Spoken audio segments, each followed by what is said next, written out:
दोस्तों, अगर आप भगवान शिव के 12 ज्योतिर्लिंगों के प्रकट होने के बारे में जानना चाहते हैं तो यह वीडियो आप ही के लिए है। इस वीडियो को लास्ट तक देखिए, इसमें आपको पूरी जानकारी विस्तृत से मिल जाएगी। नमस्कार दोस्तों, स्वागत है आपका रोचक और ज्ञानवर्धक जानकारियों से भरे इस वीडियो में। दोस्तों, क्या आप भी भगवान शिव में आस्था रखते हैं? हिंदू धर्म दर्शन में जिन 3 देवों की व्याख्या है, ब्रह्मा, विष्णु और महेश, उनमें से एक है महेश यानी भगवान शंकर। भगवान शंकर को देवों के देव महादेव के नाम से जाना जाता है। महादेव यानी देवी देवताओं को मार्गदर्शन प्रदान करने वाला, जिसके आदेश का पालन देव, दानव, मानव सभी करते हैं। शिवलिंग में स्वयं भगवान शंकर ज्योति स्वरूप विराजमान रहते हैं, इसलिए उन्हें ज्योतिर्लिंग कहा जाता है। धार्मिक मान्यताओं के अनुसार भारत में 12 जगहों पर शिवलिंग को ज्योतिर्लिंग कहते हैं। इसके अलावा सभी जगहों की मान्यताओं को शिवलिंग ही कहा जाता है। शिव पुराण में स्वयं भगवान शंकर कहते हैं, मैं हर स्थान पर विराजमान हूँ, खासकर इन 12 जगहों पर ज्योतिर्लिंग के रूप में हूँ, जिन्हें हम 12 ज्योतिर्लिंग के नाम से जानते हैं। इन स्थानों पर शिव जी स्वयं प्रकट होकर प्राणी मात्र के कल्याण का मार्ग प्रशस्त किया था। तो दोस्तों, आइए जानते हैं इन 12 ज्योतिर्लिंगों के बारे में। किन किन स्थानों में यह ज्योतिर्लिंग विराजमान है। सर्वप्रथम नाम आता है सोमनाथ ज्योतिर्लिंग का। यह गुजरात राज्य के सौराष्ट्र क्षेत्र में समुद्र किनारे सोमनाथ मंदिर में विराजित है। इस मंदिर का निर्माण चंद्रदेव ने किया था। इस सोमनाथ ज्योतिर्लिंग के प्रकट होने के पीछे की कहानी कुछ इस प्रकार है। राजा चंद्रदेव का विवाह दक्ष प्रजापति के 27 कन्याओं के साथ हुई, लेकिन चंद्रमा का प्रेम सिर्फ रोहिणी के प्रति ज्यादा रहने के कारण अन्य कन्याएं दुखी रहती थी। बेटियों के दुखी का कारण जानकर दक्ष प्रजापति चंद्रदेव को अनेक बार समझाया, लेकिन इसका कोई असर नहीं हुआ। इस बात से क्रोधित होकर दक्ष ने चंद्रदेव को क्षयग्रस्त होने का श्राप दे दिया। श्राप के प्रभाव में चंद्रदेव तुरंत क्षयग्रस्त हो गए। चंद्रदेव के अनुनय विनय पर ब्रह्मा जी ने उन्हें महामृत्युंजय मंत्र जाप करने की सलाह दी। तत्पश्चात चंद्रमा ने भगवान शंकर को बनाकर अमृत का वरदान प्राप्त किया और विनती की कि हे भोलेनाथ, आप माता पार्वती के साथ सदा के लिए यहाँ विराजित होकर प्राणियों का उद्धार करें। तभी से भगवान शिव माता पार्वती के साथ ज्योतिर्लिंग के रूप में सोमनाथ मंदिर में विराजित हो गए। तो दोस्तों, दूसरे नंबर पर आता है मल्लिका अर्जुन ज्योतिर्लिंग। यह आंध्र प्रदेश में कृष्णा नदी के तट पर श्री शैल पर्वत पर स्थित है। इन्हें दक्षिण का कैलाश भी कहते हैं। इसके पीछे की कहानी यह है दोस्तों, जब भगवान शंकर और माता पार्वती के दोनों पुत्र गणेश और कार्तिकेय की जब विवाह की बारी आई तो तय हुआ कि पूरी पृथ्वी की जो पहले चक्कर लगाकर आएगा उसका विवाह पहले होगा। कार्तिकेय मयूर में सवार होकर तुरंत निकल पड़े। वहीं गणेश माता पिता के 3 परिक्रमा कर अपनी यात्रा पूर्ण कर लिए। कार्तिकेय जब परिक्रमा कर लौटे तो गणेश की शादी हो चुकी थी। इस बात से कार्तिकेय बहुत रुष्ट होकर शैल पर्वत पर चले गए। माता पार्वती जी उन्हें वहां मनाने पहुंचे। पीछे पीछे भगवान शंकर भी जाकर ज्योतिर्लिंग के रूप में प्रकट हुए, जो मल्लिका अर्जुन ज्योतिर्लिंग के नाम से प्रसिद्ध हुआ। इसी तरह तीसरे नंबर पर आता है महाकालेश्वर ज्योतिर्लिंग। दोस्तों, यह ज्योतिर्लिंग मध्य प्रदेश के उज्जैन नगर में है। इसके पीछे की कहानी कुछ इस प्रकार है। राजा चंद्रसेन उज्जैनी में राज्य करते थे। राजा चंद्रसेन के शिव पूजन को देखकर मंदिर के पास से गुजरते हुए एक बालक को कौतूहल हुआ और जिज्ञासा हुई, लेकिन राजा के समान पूजन सामग्री न जुटा पाने को लेकर दुख भी हुआ। फिर भी रास्ते का एक पत्थर उठाकर शिवलिंग के रूप में श्रद्धा भाव से पूजन करने लगा।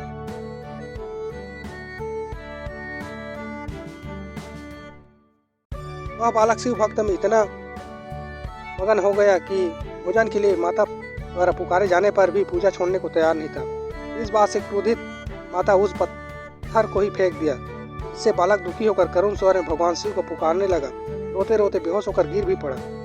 बालक को जब होश आया तो उसने देखा उसके सामने स्वर्ण और रत्नों से जड़ा अति विशाल और भव्य मंदिर खड़ा है।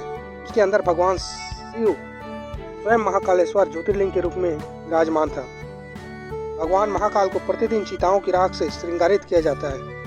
चौथे नंबर पर आता है ओंकारेश्वर ज्योतिर्लिंग। दोस्तों, यह ज्योतिर्लिंग मध्य प्रदेश में नर्मदा नदी के तट पर स्थित है। इसकी कहानी कुछ इस प्रकार कही जाती है। विंध्याचल पर्वत एक बार भगवान शिव की 6 माह तक कठिन तपस्या की। भगवान शिव इसकी तपस्या से खुश होकर मनवांछित वर प्रदान किए। जिस जगह पर भगवान शंकर प्रकट हुए उस स्थान पर विराजित शिवलिंग को ओंकारेश्वर ज्योतिर्लिंग कहा जाता है। इसी तरह 5वें नंबर पर आता है केदारनाथ ज्योतिर्लिंग। दोस्तों, यह उत्तराखंड राज्य में हिमाचल की घाटियों में हिमालय की घाटियों में स्थित केदारेश्वर ज्योतिर्लिंग भगवान शिव के 12 प्रमुख ज्योतिर्लिंगों में एक और 4 धामों में से एक है। इसकी कथा इस प्रकार है। नर और नारायण ने कई वर्षों तक कठिन तपस्या करी।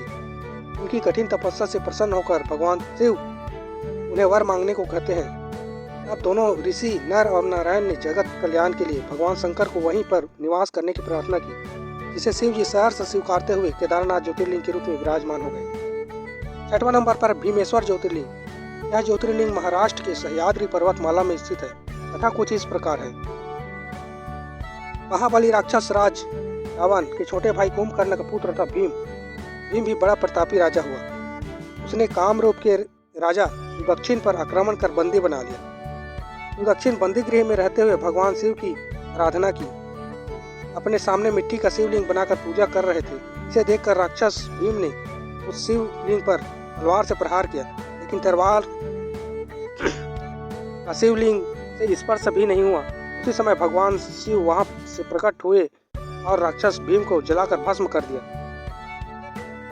भीम का नाश करने और उन पर विजय पाने का परिणाम स्वरूप इसका नाम भीमेश्वर ज्योतिर्लिंग पड़ा। इसी तरह 7वें नंबर पर आता है श्री काशी विश्वनाथ ज्योतिर्लिंग। यह ज्योतिर्लिंग उत्तर प्रदेश के प्रसिद्ध नगर काशी, जिसे बनारस भी कहते हैं, में स्थित है। धार्मिक मतानुसार भगवान शंकर माता पार्वती से विवाह पश्चात अपने ससुराल यानी हिमांचल के घर पर रह रहे थे।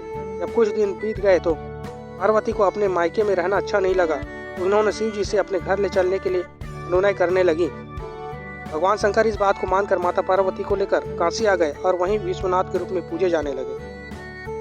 8वां नंबर पर है त्रयंबकेश्वर ज्योतिर्लिंग। यह महाराष्ट्र राज्य में नासिक के समीप है। इसके पीछे की कहानी तो विशाल है, इसे संक्षेप में कुछ यूँ समझ लीजिए।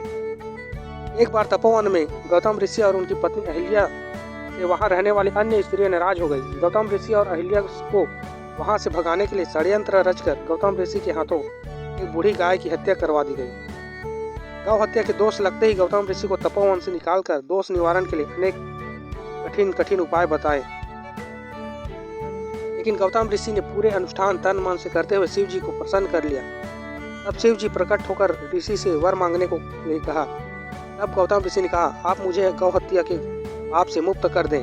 तब शिव जी ने कहा, हे गौतम, आप सर्वथा निष्पाप हो। गौ हत्या का पाप आप पर छलपूर्वक लगाया गया था। मैं उन सभी ब्राह्मणों को दंड देना चाहता हूँ।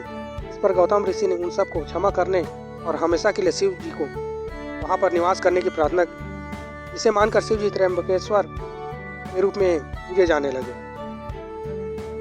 इसी तरह 9वें नंबर पर आता है वैद्यनाथ ज्योतिर्लिंग। दोस्तों, झारखंड राज्य के संथाल परगना में स्थित है बाबा वैद्यनाथ। इसके पीछे की कहानी इस प्रकार कही जाती है। दशानन रावण एक बार हिमालय जाकर शंकर जी की दर्शन प्राप्त करने के लिए कठिन तपस्या की। रावण की तपस्या से भोलेनाथ प्रसन्न होकर वर मांगने को कहा। तब रावण ने वरदान स्वरूप उनके शिवलिंग को लंका ले जाने की अनुमति चाहिए। भगवान शंकर तथास्तु कहकर अंतर्ध्यान हो गए। उस शिवलिंग को लेकर रावण लंका की ओर चलने लगे। चलते चलते रास्ते में रावण को लघुशंका लगी, जिस कारण उस शिवलिंग को एक चरवाहे के हाथों में देकर लघुशंका के लिए चले गए। चरवाहे को शिवलिंग का भार सहन नहीं हुआ, उसे जमीन पर रख दिया। रावण जब लघुशंका से लौटे तो शिवलिंग को जमीन में रखा पाया। उस शिवलिंग को रावण ने उठाने के अनेक प्रयत्न किए, लेकिन सफल नहीं हुए। थक हार कर उसे वहीं छोड़कर चले गए। वही शिवलिंग वैद्यनाथ ज्योतिर्लिंग के रूप में प्रसिद्ध हुआ। 10वां नंबर पर आता है नागेश्वर ज्योतिर्लिंग। यह ज्योतिर्लिंग गुजरात राज्य के द्वारकापुरी से लगभग 17 मील की दूरी पर स्थित है। इसकी कथा कुछ इस प्रकार कही जाती है। भगवान शिव का एक बहुत बड़ा भक्त था सुप्रिय, जो धर्मात्मा और सदाचारी बनिया था। उनकी शिव भक्ति से दारुक नामक राक्षस को जलन होती थी। सुप्रिय एक बार नौका में सवार होकर कहीं जा रहे थे। तभी दारुक ने नौका पर आक्रमण कर नौका पर सवार सभी को कैद कर लिया। कैद में रखे उन सभी लोगों को दारुक ने मारने का आदेश दे दिया। इस बात से जरा भी भयभीत हुए सुप्रिय जेल में ही भगवान शंकर की ध्यान करने लगे। उनकी प्रार्थना सुनकर शिव जी कारागार में ही ज्योति रूप में प्रकट हुए। उन्होंने सुप्रिय को दर्शन देकर अपनी पशुपति अस्त्र भी प्रदान किया। यह ज्योतिर्लिंग का नाम नागेश्वर पड़ा। 11वां नंबर पर आता है रामेश्वर ज्योतिर्लिंग। तमिलनाडु के रामनाथपुरम में स्थित है यह रामेश्वर ज्योतिर्लिंग। भगवान राम लंका सीता माता को वापस लाने जा रहे थे, तब समुद्र की रेती से शिवलिंग बनाकर पूजा की थी, इसलिए इसका नाम रामेश्वर ज्योतिर्लिंग पड़ा। और आखिरी में आता है 12वां नंबर पर श्री कृष्णेश्वर ज्योतिर्लिंग। यह महाराष्ट्र के संभाजी नगर के दौलताबाद के पास स्थित है। इसे घुसमेश्वर या खुसमेश्वर के नाम से भी जाना जाता है। इसकी कहानी इस प्रकार है। सुधर्मा और सुदेह पति पत्नी थे, लेकिन कोई संतान नहीं थी। सुदेहा ने सुधर्मा को अपनी छोटी बहन घुसमा से शादी करने का आग्रह किया, जिसे सुधर्मा ने स्वीकार कर उन्हें शादी कर अपने घर को ले आए। घुसमा एक सदाचारी स्त्री थी और भगवान शिव की अनन्य भक्त थी। प्रतिदिन 101 पार्थिव शिवलिंग बनाकर सच्ची निष्ठा भाव से पूजा करती थी। भगवान शिव की कृपा से उसने एक बालक को जन्म दिया। समय के साथ बालक जवान भी हो गया, लेकिन एक दिन सुदेहा ने उसे घुसमा के पुत्र को मार डाला और तालाब में फेंक दिया। लेकिन जब घुसमा पार्थिव शिवलिंग को पूजन करने के पश्चात विसर्जन करने हेतु तालाब जा रही थी, तभी उसका बेटा तालाब के भीतर से निकल कर आता हुआ दिखाई दिया। उसी समय भगवान शिव वहां प्रकट होकर घुसमा को वर मांगने को कहे, जिस पर घुसमा ने विनती पूर्वक अपनी बहन को क्षमा करने एवं शिव जी को हमेशा के लिए निवास करने का वर मांगा। इस कारण इसे घुसमेश्वर ज्योतिर्लिंग भी कहते हैं। तो दोस्तों, ये थे पुराणों में वर्णित 12 ज्योतिर्लिंगों की जानकारी। यह जानकारी आपको कैसी लगी कमेंट बॉक्स में जरूर बताएं और इसी तरह अन्य जानकारी पाने के लिए हमारे चैनल को सब्सक्राइब कर लें। धन्यवाद।